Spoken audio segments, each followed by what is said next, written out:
ఇల్లు మీది రిజిస్ట్రేషన్ ఖర్చు మాది. క్రెడాయ్ ప్రివిలేజ్ కూపన్ తగ్గించుకోండి. ఈ మెగా ధమాకా ఆఫర్ పొందండి. CREDAI Vijayawada property show. నమస్తే, welcome to Suman TV. YouTuber non veg మీద హిందూ సంఘాలు తీవ్ర ఆగ్రహం వ్యక్తం చేస్తూ ఉన్నాయి. హిందూ దేవతామూర్తుల మీద అతను చేసినటువంటి కామెంట్స్కు సంబంధించి వెంటనే ఇండియాకి రప్పించాలి, అరెస్ట్ చేయాలని చెప్పి పెద్ద ఎత్తున డిమాండ్స్ కూడా వినిపిస్తున్నాయి. దీని గురించి మనం మాట్లాడదాం. ఎందుకంటే అతను విదేశాల్లో ఉన్నాడు, భారతదేశానికి తీసుకురావాలి, అరెస్ట్ చేయాలి అంటే సోషల్ మీడియా వేదికగా ఈ విధంగా మాట్లాడిన వాళ్ళకి, విదేశాల్లో ఉన్న వాళ్ళకి ఎలాంటి సెక్షన్స్ ఉండే అవకాశం ఉంది? వాళ్ళని ఇండియాకి తీసుకొచ్చి అరెస్ట్ చేయడం ఈజీగా ఉందా, లేదంటే కష్టంగా ఉందా, చట్టంలో ఏం చెప్తోంది, ఇవన్నీ కూడా మనం తెలుసుకునే ప్రయత్నం చేద్దాం. లైవ్ కాల్లో జాయిన్ అయ్యారు అడ్వకేట్ రాకేష్ గారు, వారితో మాట్లాడదాం. రాకేష్ గారు నమస్తే అండి. నమస్తే అండి. రాకేష్ గారు, యూట్యూబర్ నాన్ వేషు అత్యంత జుగుప్సాకరంగా మాట్లాడుతున్నాడు. దేవతామూర్తుల గురించి ఏమన్నాడో మీరు కూడా విని ఉంటారు. సో అలాంటి వ్యక్తులు విదేశాల్లో ఉండి ఇష్టారీతున మాట్లాడే వాళ్ళని ఏ విధంగా శిక్షించాల్సినటువంటి పరిస్థితి ఉంది? చట్టం ఏం చెప్తుంది? విదేశాల్లో ఉన్న వాళ్ళు ఎట్లా వాళ్ళని తీసుకొచ్చే అవకాశం ఉందంటారు? ఇది ఏంటంటే అండి, ముఖ్యంగా వీళ్ళు మన దేశంలో ఉండి ఇలాంటి స్టేట్మెంట్లు ఇచ్చుంటే ఇమీడియట్గా యాక్షన్ తీసుకోవడానికి, తగిన చర్యలు తీసుకోవడానికి, గవర్నమెంట్ నుంచి డైరెక్షన్స్ తీసుకోవడానికి, డిపార్ట్మెంట్ వారికి కూడా డైరెక్షన్స్ తీసుకోవడానికి చాలా ఈజీ అయ్యేది. కానీ వీళ్ళు ఏంటంటే ధైర్యంగా విదేశాల నుంచి స్టేట్మెంట్లు ఇచ్చి అక్కడి నుంచి ఇష్టం వచ్చినట్టు మాట్లాడచ్చు, మనల్ని ఏమి చేయలేరు, మనకి ఇండియన్ చట్టంలో ఉన్న లొసుగులన్నిటిని వాళ్ళు తెలుసుకొని ఇంటర్నేషనల్ కోర్ట్స్ నుంచి మళ్ళీ వాళ్ళు ఎక్కడన్నా ఏమన్నా మాట్లాడొచ్చు, మనకి ఎంబసీ నుంచి పర్మిషన్ రావాలి, కోర్టు నుంచి పర్మిషన్ రావాలి, మన అరెస్ట్ చేయాలంటే అనే ధైర్యంతో వాళ్ళు ఎలాంటి స్టేట్మెంట్స్ అన్నా ఇస్తున్నారండి. దీనివల్ల ఏంటంటే మన ఇండియన్ సంస్కృతిని వాళ్ళు కించపరిచే మాటలు మాట్లాడడం అనేది చాలా తప్పు. ఫస్ట్ థింగ్, ఆయన క్షమాపణ చెప్పినా చెప్పకపోయినా అది సెకండ్ థింగ్ అండి. ఫస్ట్ అనేది మన ప్రపంచంలో భారతదేశానికి ఉన్న సంస్కృతి ప్రపంచ దేశాల్లో దేనికి లేదు, ఎక్కడా లేదు. ప్రపంచ దేశం అంతా భారతదేశ సంస్కృతిని గౌరవిస్తారు, వస్తారు. ఆ ట్రెడిషనల్ వాల్యూస్ కానీ, ఆ పద్ధతులు కానీ అన్నిటిని వచ్చి నేర్చుకుని వెళ్ళిన ఫారినర్స్ కూడా చాలామంది ఉన్నారు. కానీ ఈయన మన సంస్కృతిని అవమానపరుస్తూ, మీరు అలా ఉండకూడదు, శ్రీరాములు ఇలా చేశారు, సీతాదేవిని అలా చేశారు అనే స్టేట్మెంట్లు అనేది హిస్టరీకి ఒక చరిత్ర అనేది ఉంది. దాన్ని ఫాలో అయ్యే వాళ్ళు చాలామంది ప్రపంచ దేశంలో ఉన్నారు. దాన్ని ఆయన తెలుసుకోకుండా అందులో ఉన్న ఫ్లాస్ని పట్టుకొని ఎప్పుడు ఆ చెడుని పట్టుకొని హైలైట్ చేస్తున్నారు తప్పితే ఆ చెడు తరతో వచ్చిన మంచిని మాత్రం ఆయన చూసుకోవట్లేదు. ఇప్పుడు ఆయన ఇంకో స్టేట్మెంట్ ఇచ్చారు, ఏంటి, ప్రపంచ దేశాల కన్నా ఇండియాలో సేఫ్ లేదు, మా కూతుర్ని అయితే ఇండియాలో పెంచను, ఎందుకంటే అక్కడ రేపులు అయిపోతున్నాయి, రేపులు అయితే ఎవరు బాధ్యులు అని అంటున్నారు. ఒకసారి ఆయన దేశాలన్నీ తిరిగారు కదా, స్టాటిస్టిక్స్ చూసుకోమనండి. దేశంలో ప్రతి దేశంలోని రేప్ కేసెస్ ఉన్నాయండి, ప్రతి దేశంలో. ఇప్పుడు 2024లో హైయెస్ట్ రేప్ కేసులు ఆస్ట్రేలియాలో వచ్చాయి. ఇప్పుడు ఈయన ఆస్ట్రేలియా వెళ్ళడం మానేస్తాడా? యునైటెడ్ స్టేట్స్లో రేప్ కేసులు ఉన్నాయి, హైయెస్ట్ రేప్ కేసులు. ఆయన యునైటెడ్ స్టేట్స్ వెళ్ళడం ఆపేస్తాడా? ప్రపంచ దేశంలో ప్రతి చోట జరిగాయి. ఇంకా ఇండియా సేఫ్ అండి, ఎందుకంటే ఇండియాలో కొన్ని ట్రెడిషనల్ వాల్యూస్ ఉన్నాయి, మారల్స్ ఉన్నాయి, చాలా కంపారిటబుల్లీ సేఫ్. ఇండియా అనేది చాలా సేఫెస్ట్ ప్లేస్. ఇప్పుడు ఈయన ఏదన్నా మాట్లాడచ్చు, నేను ఏదన్నా చేయొచ్చు, నేను దేశంలో పరాయి దేశంలో ఉన్నాను కదా, నా మీద ఎవరు కేసులు పెడతారు, కేసులు పెట్టినా ఏమవుతుందిలే అని చెప్పి ధైర్యంగా మాట్లాడుతున్నారు. ఆయన నిజంగా అదే, మన మీద కేసులు నమోదు చేయలేరు, నేను ఎక్కడున్నానో వాళ్ళు పట్టుకోలేరు, అసలు నేను ఎక్కడున్నానో తెలిసినా మళ్ళీ ఇండియాకి నన్ను తీసుకొచ్చేటువంటి పరిస్థితి ఉండదు. ఇది చాలా క్లియర్గా కనిపిస్తుంది. అంటే ఇది మనకి ఎప్పుడైతే మనం సీరియస్ కేసులు అంటే కాగ్నిజబుల్ అఫెన్స్ అనేది ఉంటుందండి. ఇప్పుడు టెర్రరిస్టులు కానీ, ఫైనాన్షియల్ ఫ్రాడ్ చేసి అబ్స్కాండ్ అయిన వాళ్ళు కానీ, ఇలా వేరే వేరే పెద్ద కాగ్నిజబుల్ అఫెన్స్ ఉన్న వాళ్ళకి ఏంటంటే మనం కోర్టులో పర్మిషన్స్ పెట్టుకొని ఎంబసీతో మాట్లాడుకొని, ఆ దేశం ఎంబసీతో మాట్లాడుకొని అక్కడ ఎవరైతే అక్యూజ్డ్ ఉన్నాడో వాళ్ళని అరెస్ట్ చేసి తీసుకొచ్చే ప్రాసెస్ అయితే ఉంటుంది. కానీ ఇది ఈయన ఓన్లీ స్టేట్మెంట్ ఇచ్చారు. ఈయన అయితే ఇప్పటికప్పుడు ఇండియా రావాల్సిందే, భారతదేశస్తుడే, ఇండియన్ పాస్పోర్ట్. సో ఇప్పుడు వచ్చినా సరే కంప్లైంట్ అనేది ఉంటే ఖచ్చితంగా యాక్షన్ తీసుకోవచ్చు.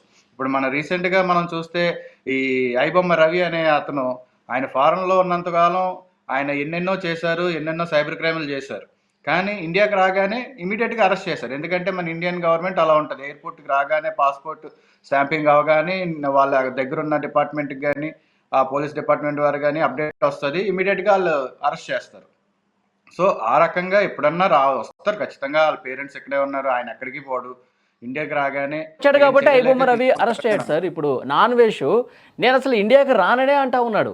మరి ఇండియా రానంతకాలం, ఈ విధంగా ఆయన మాట్లాడినంతకాలం చూస్తూ మనం ఉండాల్సిందేనా అని హిందూ సంఘాలు చాలామంది మాట వినిపిస్తోంది. ఆయన ఇక్కడ రానంతకాలం ఇష్టరీతిన మాట్లాడుతూనే ఉంటాడు. ఆయన మాటలు మనం వినాల్సిందేనా, ఇంకా ఆయనకి శిక్ష ఉండదా అని చెప్పి మాట్లాడుతూ ఉన్నారు. అది ఒకటండి. ఇప్పుడు ఆయన మాట్లాడడం అనేది ఆయన ఇష్టం వచ్చినట్టు అదే అంటున్నాను కదా! ఫారెన్‌లో ఉండి ఎన్నన్నా మాట్లాడుతున్నారు. హిందూ సంఘాలు అబ్జెక్ట్ చేస్తున్నారు. వాళ్ళందరినీ ఒక కంప్లెయింట్ ఫైల్ చేయమనండి. పోలీస్ డిపార్ట్మెంట్‌లో కంప్లెయింట్ ఫైల్ చేసి నిజంగానే చేయగలుగుతూ అంటే గవర్నమెంట్‌కి అలిగేషన్స్ తీసుకురమ్మనండి. లెటర్స్ పెట్టమనండి. గవర్నమెంట్ ఇమ్మీడియేట్‌గా యాక్షన్ తీసుకుంటది. డైరెక్షన్స్ ఇస్తే ఏ కోర్ట్ అన్నా యాక్షన్ ఖచ్చితంగా తీసుకుంటది. ఇప్పుడు ఇంకొక విషయం సార్, నాన్ వేషు గతంలో కూడా చాలా సందర్భాల్లో ఇదే విధంగా మాట్లాడాడు. అత్యంత జుగుప్సాకరమైనటువంటి వ్యాఖ్యలు చేశారు. ఇప్పుడు హిందూ సంఘాల ఆగ్రహంతో ఆయన యూట్యూబ్ ఛానల్స్ సబ్స్క్రైబర్స్ను కూడా చాలామంది అన్సబ్స్క్రైబ్ కొడతా ఉన్నారు. అదొక రకమైనటువంటి శిక్ష. కానీ నాన్ వేషు క్షమాపణ చెప్పినా ఎక్కడ కూడా వెనక్కి తగ్గట్లేదు. సోషల్ మీడియా వేదికగా ఈయన మాట్లాడుతున్నాడు కాబట్టి సోషల్ మీడియాలో చట్టానికి సంబంధించి ఈ విధంగా మాట్లాడే వాళ్ళకి ఎలాంటి సెక్షన్స్ పెడతారు, ఏ విధంగా ఉంటుంది?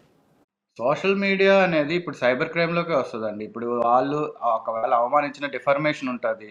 అవమానకరంగా మాట్లాడి, హీనంగా మాట్లాడి ఎదుటి వాళ్ళని అవమానించారు కాబట్టి, అసాల్ట్ చేశారు కాబట్టి దాన్ని డిఫర్మేషన్ ఏసుకోవచ్చు. ఇప్పుడు ఫర్ ఎగ్జాంపుల్ మీరన్న హిందూ సంఘాలందరికీ ఇది అవమానకరమైన విషయం. ఎందుకంటే హిందూ సంప్రదాయాన్ని ఆయన అవమానించారు.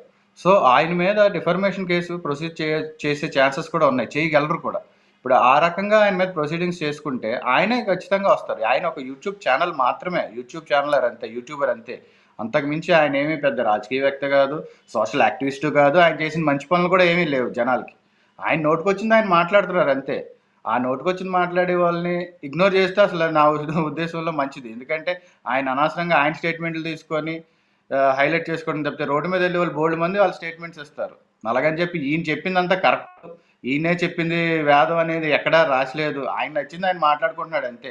ఇప్పుడు అలాగే చాలామంది మా గతంలో మాట్లాడి మరుగైపోయినోళ్ళు కూడా చాలామంది ఉన్నారు. మీకు తెలిసిన విషయం అదంతా. ఆయన్ని పట్టుకొని రావాలంటున్నారు సార్. చాలామంది హిందువుల మనోభావాలు దెబ్బతిన్నాయి కాబట్టి ఆయన్ని గల్లా పట్టుకుని ఇండియాకి తీసుకొచ్చి జైల్లో వేయాలని చెప్పి అంటా ఉన్నారు. సాధ్యమవుతుందంటారు ఇప్పట్లో అది? అదే అంటున్నాను కదండి. ఇప్పుడు if it is a cognisable offence అప్పుడు ఖచ్చితంగా దాని మీద లీగల్ యాక్షన్ తీసుకోవడానికి కంప్లీట్ రైట్స్ ఉంటాయి. ఇప్పుడు ఈయన చేసింది పెద్ద కాగ్నైజబుల్ అఫెన్స్ అయితే కాదు. But it's an offence. ఇది అబ్జెక్టబుల్ స్టేట్మెంట్సే, ఖచ్చితంగా అఫెన్సే. అది మాత్రం క్షమించడానికి లేదు.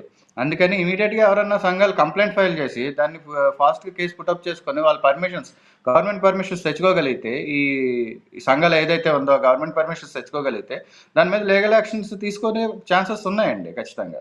అంటే దేశం నుంచి దేశంతో మాట్లాడుకోవాలంటారు అంతేనా? అవునండి. ఓకే. అంటే నాన్ వేష విషయంలో ఆ స్థాయిలో మాటలు జరిగి అతన్ని భారతదేశానికి అప్పగించండి అనేటువంటి పరిస్థితి ఉంటుందంటారా?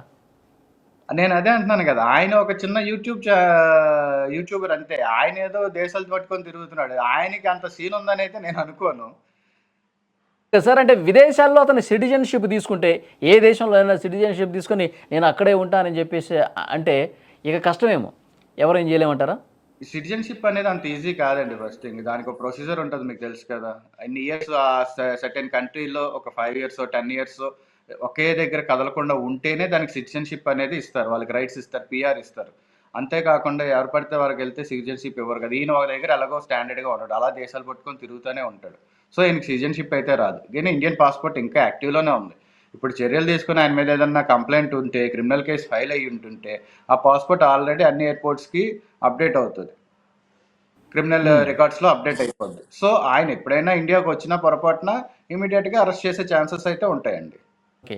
సార్, ఇప్పుడు ఈ విధంగా మాట్లాడే వాళ్ళకి ఎలాంటి సెక్షన్ల కింద కేసు పెట్టే అవకాశం ఉంది సార్? ఆ సెక్షన్లు ఏం చెప్తున్నాయి? ఎన్నాళ్ళ పాటు ఆయన జైల్లో ఉండాల్సిన పరిస్థితి ఉంది ఆయన తప్పు నిర్ధారణ అయితే? నేను అదే చెప్తున్నానండి. కాగ్నిజబుల్స్ అనేది అంటే 3 ఇయర్స్ తర్వాత పైబడి శిక్ష పడే వాళ్ళకి కఠిన చర్యలుంటాయి.